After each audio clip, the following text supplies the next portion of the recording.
Bonjour, je suis Sophie, la créatrice de Corpoream et du blog Tendance Winner.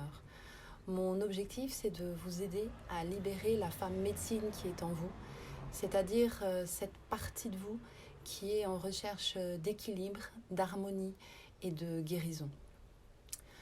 Aujourd'hui, je souhaite vous parler de la peur parce que j'ai nombreux de mes patients qui m'écrivent en me demandant comment faire pour passer le cap de la peur, pour sortir de cette angoisse qui leur plombe un peu leur vie et qui les empêche de réaliser ce qu'ils ont envie de vivre. Ce qu'il faut bien comprendre, en fait, c'est que la peur est une émotion extrêmement forte qui déclenche dans le cerveau, grâce à une toute petite chose qu'on appelle l'amygdale cérébrale, déclenche des réflexes archaïques. Et ces réflexes archaïques, ils sont au nombre de 3. Donc, soit on se paralyse, soit on cherche à fuir, soit on attaque. Et là, l'attaque est intéressante parce qu'effectivement, il y a une action. Et on sait que l'action dilue la peur. Mais dans le cadre de ce réflexe archaïque, l'action est portée contre quelque chose. Et tout ce qui va contre quelque chose nous plombe sur un plan de l'énergie. Ça plombe notre environnement et ça plombe également notre santé. Donc oui, l'action, il faut retenir que l'action aide à sortir de la peur. Poser une action, agir est quelque chose de puissant, à condition que cette action soit tournée pour quelque chose. Et c'est là, en fait, tout le rôle de la femme guerrière, à laquelle on fait appel quand on veut sortir de la peur. La femme guerrière étant une part de la femme médecine. Parce que la femme guerrière, c'est un élément puissant en nous qui nous permet de passer à l'action, mais en étant en action pour quelque chose qui nous tient à cœur. La deuxième chose que fait la peur, c'est que quand elle déclenche cette amygdale cérébrale, la peur nous coupe de notre cerveau pensant. C'est-à-dire que quand on a peur, eh bien, on n'est plus dans la capacité de penser correctement. On ne sait plus penser. Et donc, quand on est dans la peur, on n'a plus la possibilité d'être focus sur ce qui nous tient à cœur. Et ça, c'est très important de le comprendre, parce que si on n'a pas en amont préparé et réfléchi à son focus, eh bien, en temps de peur, on n'arrive plus à le retrouver. Donc, c'est toujours important d'avoir son focus, c'est-à-dire cet état mental qui vous permet de vraiment savoir ce qui est bon pour vous et ce que vous voulez faire rentrer dans votre vie. Vous devez l'avoir écrit, parce qu'en temps de peur, vous aiderez votre femme guerrière en lui donnant du sens, en lui donnant une direction, en relisant ce focus. Vous l'avez compris, c'est la femme guerrière qui est en vous qui va vous aider à sortir de la peur. Mais dès qu'on va au combat pour quelque chose, on ne peut pas partir sans armes, sans outils.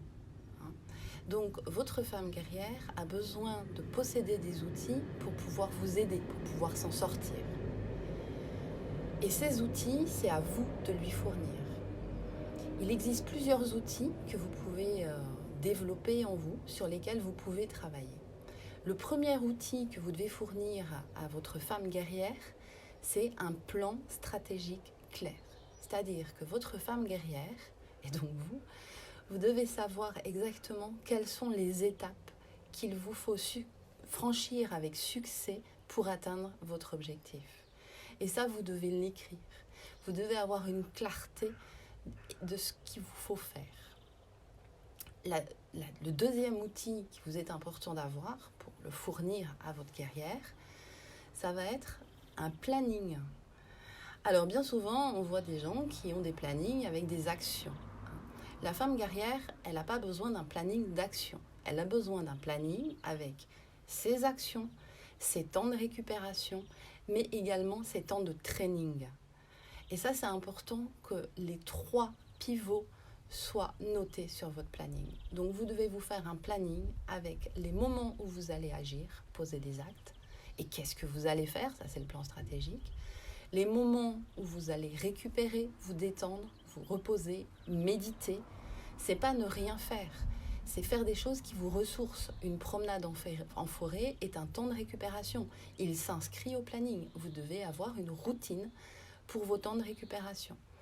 Et pareil pour votre temps de training. Vous ne partez pas au combat sans vous être entraîné. Vous devez vous entraîner intellectuellement, c'est-à-dire que vous devez faire des formations, vous devez vous intéresser à la lecture pour pouvoir vraiment ouvrir votre esprit sur toutes les possibilités que le monde que le monde offre, pardon. Mais vous devez aussi vous entraîner physiquement. On ne part pas au combat en étant une loque physique, c'est pas possible. Donc vous devez prévoir dans votre planning des temps de training physique. Voilà. Un autre outil important à fournir à votre femme guerrière, c'est lui donner le pouvoir de décider. Combien d'entre vous ne se donnent pas l'autorisation de prendre des décisions? Pourquoi? Parce que qu'est-ce qu'ils vont dire? Et je risque de perdre mes amis, et ma famille ne va pas être d'accord. Et si je me trompais? Non, votre femme guerrière a besoin d'avoir les coudées franches pour prendre des décisions. Ça veut dire que vous devez être au clair aussi avec vos émotions. Parce que quand vous avez des émotions positives, vous allez prendre des décisions positives, des décisions constructives. Donc c'est important de savoir jouer sur les deux tableaux et de savoir créer des émotions positives pour vous donner le pouvoir d'une décision positive. Un autre outil qu'il vous faut travailler pour vous libérer de la peur, c'est en fait de savoir se créer des alliés. Alors, dès qu'on parle d'alliés, on a tendance à penser à des personnes. Qui va pouvoir m'aider à? Oui, des alliés, ça peut être des personnes, mais n'oubliez pas que vous avez avant tout des alliés matériels. Qu'est-ce que j'entends par des alliés matériels? Un des premiers alliés à votre disposition, c'est votre alimentation. Ce sont les nutriments que vous allez donner à votre corps. Donc ça, c'est essayer de faire le point sur qu'est-ce que vous mangez, votre alimentation, comment vous l'agencez dans votre journée. Est-ce que c'est une alimentation qui vous booste? Est-ce que c'est une alimentation qui vous encrasse? Est-ce que c'est une alimentation qui vous fatigue? Il y a des alliés psychiques également, c'est-à-dire un allié qui va vous permettre de vous connecter à votre essence, de faire le lien avec qu'est-ce qui vous tient à cœur au plus profondément de vous. Donc la méditation est un allié puissant au niveau psychique. Trouver en fait les zones de faiblesse, les zones de blessure. Allez voir votre enfant intérieur pour le rassurer, pour l'aider à passer un cap. Tout ça, ce sont des alliés psychiques. Ce sont des outils. Et puis évidemment, il y a des alliés humains, c'est-à-dire vous entourer de personnes qui vont vous aider à avancer dans l'enthousiasme, à créer un environnement positif autour de vous. Ça, c'est important. Donc, vous devez, comme outil, fournir à votre femme guerrière des alliés. Ça, c'est important. Mais vous devez aussi lui fournir une connaissance de vos forces. Ça, c'est un outil important dont elle doit pouvoir disposer à n'importe quel moment. Vous devez connaître vos forces. C'est-à-dire que vous devez connaître vos points forts, vous devez connaître ce avec quoi vous êtes à l'aise. Si vous êtes à l'aise pour parler, mais si vous n'êtes pas à l'aise à l'écrit, vous allez pouvoir choisir, vous allez pouvoir décider de comment vous allez communiquer avec les autres. Ça, c'est important de travailler sur vous-même pour apprendre à vous connaître, connaître vos talents, connaître... Un talent, c'est quoi? C'est ce qu'on est capable de faire en perdant la notion du temps. On n'a pas l'impression de travailler quand on utilise son talent. Et la femme guerrière va s'appuyer sur vos talents pour vous aider à passer à l'action pour atteindre vos objectifs. Okay? Et non pas contre l'objet de vos peurs. Un autre outil extrêmement puissant à fournir à votre femme guerrière, c'est un haut niveau d'énergie. Si vous êtes une loque, votre femme guerrière sera une loque. Elle n'aura pas l'énergie nécessaire pour se propulser dans la vie. Donc, vous devez toujours garder en tête que votre niveau d'énergie, votre niveau de vitalité est le plus important. Alors, il y a plusieurs niveaux de vitalité. Ce qui est important, c'est déjà de commencer par le niveau physique, c'est-à-dire tout simplement de faire une prise de sang, une analyse de sang et d'essayer de voir si vous n'avez pas des carences de vitamines, si vous n'avez pas des carences hormonales, si vous n'avez pas des carences dans certains nutriments.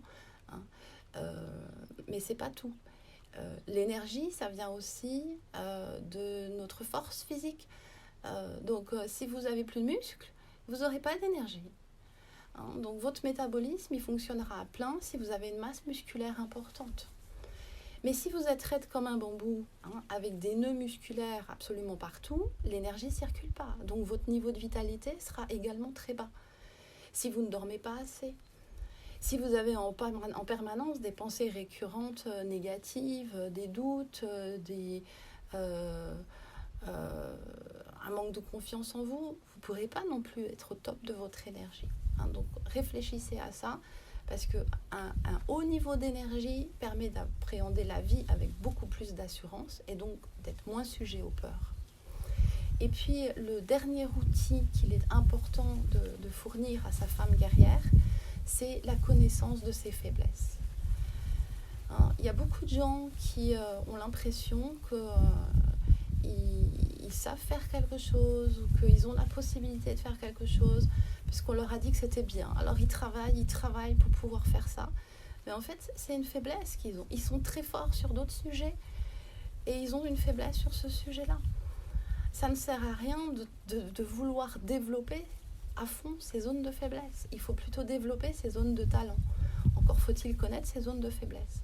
Et pourquoi ça, c'est important ? C'est parce que quand vous connaîtrez vos zones de faiblesse, vous pourrez aller chercher des alliés humains adéquats, c'est-à-dire des gens qui ont comme force ce que vous avez comme faiblesse, pour aider votre femme guerrière à avancer dans la vie.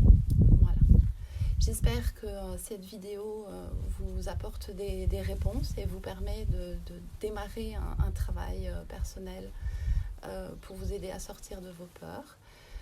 Sachez que je suis à votre disposition pour un coaching personnalisé et que vous pouvez de toute façon me contacter pour prendre un rendez-vous via mon site internet corpoream.eu. À très bientôt. Bonne journée. Au revoir.